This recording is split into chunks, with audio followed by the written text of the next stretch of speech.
Hello, my friends, and happy 240th birthday to the good old US of A here. This is the day where we celebrate our freedoms. And I posted about something that just happened as a consequence of my Ehlers-Danlos.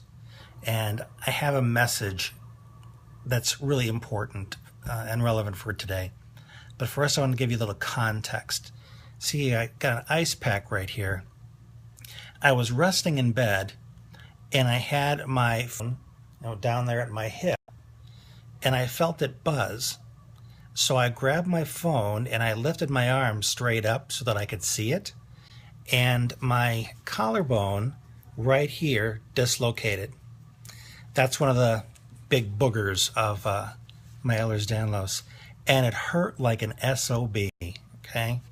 So I just took some Aleve, and now I'm icing it to kind of calm it down. And I posted about that. And someone said, I'm really sorry about that. So I realized that I needed to give a little more context. Yeah, this is the reality of my life. Yeah, I'm in pain a lot. But I always go back to a quote from my favorite book of all time. If you haven't read it, I highly recommend it. It's called A Man's Search for Meaning by Viktor Frankl, a Holocaust survivor. And one thing that he said in there, I'll paraphrase it a little bit.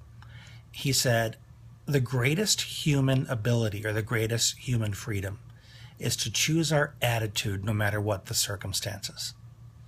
So I really want to make sure that I let everybody know that when I am talking about my pain or my fatigue or anything, I really want you to compare that to the other posts that I make, including this one, that there's balance, okay?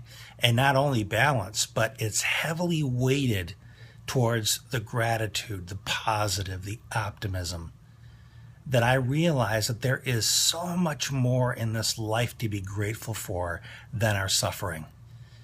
For those of you that have ADHD and dyslexia or Asperger's or arthritis or whatever, I'm right there with you. You know that I have a lot of those same challenges. But I make a point, as Victor pointed out, in the Nazi concentration camp, he chose an attitude of meaning, of purpose, and that helped get him through. And that really is the key right there for anybody that's suffering. If you find a big enough why, a big enough purpose, you will always see that there is something on the other side of your pain, of your suffering. There's always something to keep you going. One thing that I really hang on to when I'm going through some of my tougher days is a quote I heard a long time ago. It was, trying to remember, Cardinal Bernardine. He ran the Chicago Archdiocese for a while, and he was dying of cancer. And when he was suffering a lot, he had a lot of pain. Somebody asked him about, his feelings about euthanasia. And he said he was against it. And they asked him why. He said, because it sends the message that the less than perfect life is not worth living. And that really stuck with me, because I'm reminded constantly that, yeah, my life is less than perfect, but it's still worth living. There's so much beauty in this world. There's so much beauty in the moments that we have with each other. Sharing a coffee and watching your best friend smile, as you pay a compliment or you reminisce. And I've got plenty of Facebook friends that you'd swear that they are being tortured every single day of their life, and that the universe was conspiring to deny them of any happiness, because they just focus so heavily on everything that's not working. And I just want to reach out to them and hug them and say, you're not paying attention. There's so much around you to smile at. There are so many opportunities for you to say thank you. Why on earth are you spending so much energy feeling sorry for yourself, resenting your circumstances, instead of observing the pearls that are around you? So I just want to let people know that even when I post about my pain, I'm posting about that stuff for you. I'm posting about it to say, life is tough, but I'm still grateful.